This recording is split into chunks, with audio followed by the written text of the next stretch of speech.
व्यापाऱ्यांकडून कमी भाव, शेतकरी स्वतः रस्त्यावर उभा राहून विकतोय मोसंबी।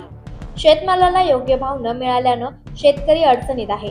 चोपडा तालुक्यातील नारदखरद या गावातील शेतकरी महेंद्र पाटील यांनी आपल्या मोसंबीला व्यापाऱ्यांनी फक्त 95,000ची मागणी केल्यानं तो भाव तोट्याचा ठरेल हे लक्षात घेऊन थेट माल ग्राहकांना विक्री करण्याचा निर्णय घेतला।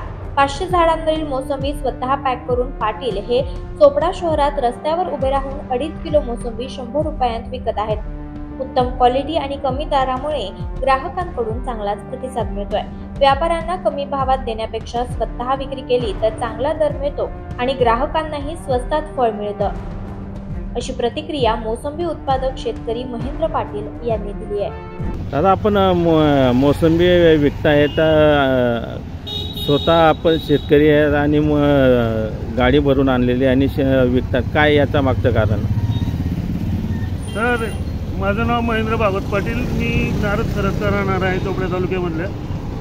माझी स्वतःची मोसंबी आहे, बाग खूप चांगली आहे, पण शेतमालाला भाव अजिबात राहिलेला नाही। फळ पिकांना नाही, भाजीपाल्याला नाही, तर धान्य पिकाला नाही, कुठल्याही मालाला, शेतकऱ्याच्या मालाला भाव आज मार्केटमध्ये नाही। या ठिकाणी व्यापाऱ्यांची मक्तेदारी आहे, त्यांना पटेल त्या भावामध्ये तुमचा माल खरेदी करतील, तुम्हाला गरज असल्यास तुम्ही त्यांना द्यावे। म्हणून शेतकऱ्यांनी जागरूक व्हावे आणि रस्त्यावर येऊन आपला स्वतःचा माल आपण स्वतः पब्लिकला विकावा। 2 पैसे पब्लिकचा फायदा होणार आहे, याच्यामध्ये 2 पैसे आपला फायदा होणार आहे। हा बिचौलिया जो आहे मधला मध्यस्थ, हा तुम्हाला लुटतोय, ओपनली लुटतोय तुम्हाला। त्यासाठी आपण सगळ्यांनी मिळून प्रत्येक शेतकऱ्याने आपला माल खुशाल आणावा मार्केटला आणि खुशाल स्टॉल लावून तो माल विकावा। 2 पैसे आपल्या पदरात जातील आणि ग्राहकाचे 2 पैसे वाचतील।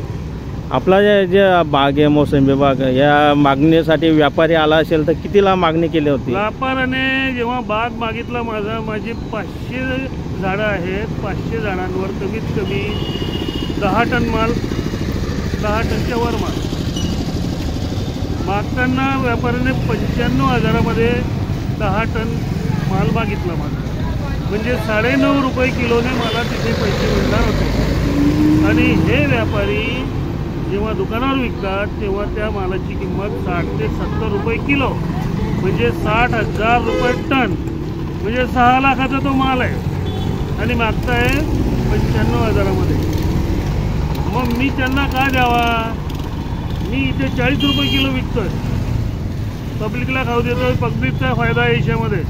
त्यांच्याकडनं 70 रुपये माग घेण्यापेक्षा 40 रुपयामध्ये घ्यायला त्याला काही हरकत नाही। जो 1 किलो घेणार आहे तो 2 किलो 2.5 किलो घेऊन जातो, त्याचाही फायदा होतो, माझाही फायदा होतो।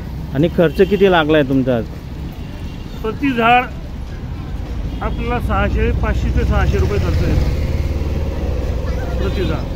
जर तुम्ही त्या व्यापाऱ्याला दिलं असतं तर परवडलं असतं तरी का? माझा पैसा निघाला नसता, टाकलेला जेवढा पैसा मी होता तो निघणार नव्हता, त्यामुळे मी हा निर्णय घेतला की माझा माल आहे, मी स्वतः विकणार।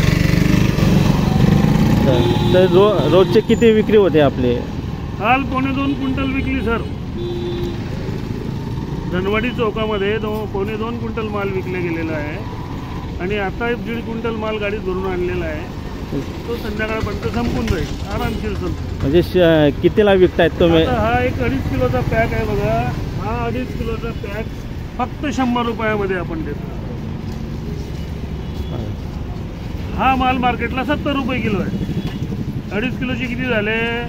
250 रुपये, आपण यांना 100 रुपयामध्ये देतो। ग्राहकही घेत आहे, ग्राहक भरपूर आहेत, ग्राहक बरोबर येतो, चालून येतो। काही ग्राहक असतात ते नाही बाबा आम्हाला तर महाग पडतंय, 50मध्ये मिळतोय, 60, काही ग्राहक असतात असेही असतात। पण ज्या ग्राहकाला माहिती आहे की मार्केटमध्ये याची किंमत 70 रुपये किलो आहे, तो ग्राहक इथून 2.5 किलो 100 रुपयामध्ये अगदी सहज घेऊन जातोय। लोकनायक न्यूज